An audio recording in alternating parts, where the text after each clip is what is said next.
Sharpening a bowl gouge is one of the harder tools to grind using only a tool rest, as the bevel angle is often varied with certain swept back grind. As this series is all about sharpening without the need for any jigs, I'm going to show you the easiest method I have found for sharpening, and it should give you some pretty good results. Bevel angles vary depending on application, but generally will fall between 40 and 55 degrees, but it can be steeper. A steeper angle like 55 or 60 degrees is less suited for outside cuts, but perfect for clearing the bottom of a bowl.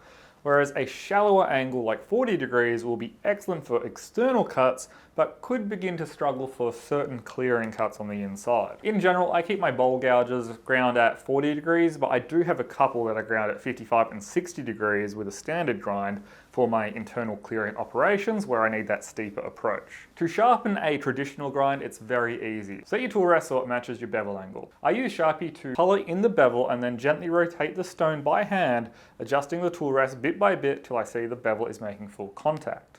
If your existing bevel is not in good shape or you would like to change your bevel angle, you can also set your tool rest to a set angle using a protractor referencing the center point of your stone, so where the arbor comes through, to the outer edge, and that will be your 0-degree reference.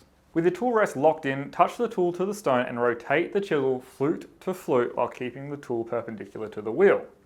Once you see sparks falling over the entire edge or a burr form, you know that you're sharp all the way up to the cutting edge and you're good to go. As you can see, the traditional or standard grind is very easy to sharpen and it's a very usable profile on the lathe.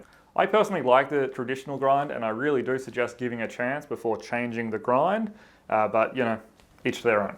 The swept-back grind is a little bit more involved and would usually utilize a special sharpening jig that allows the tool to sweep and rotate across the stone in one fluid motion. But with just a few minor modifications to the grind, we can make sharpening on a standard tool rest setup quite easy with just a little bit of practice. I will cover regrinding a bowl gouge to a new profile in the future, but for the purpose of this video, we're just assuming your gouge is a factory ground swept back profile that requires a good touch-up. Set the tool rest to match the bevel angle of your tool using the same method as before.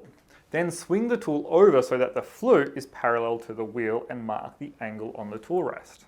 Measure this angle with a protractor and mirror it on the other side. If this is the first time sharpening the chisel, you'll most likely notice that the bevel angle on the flutes is slightly different to the tip. We can't easily match that using our fixed tool rest, so instead we are going to slightly modify the grind to be a fixed angle over the whole flute.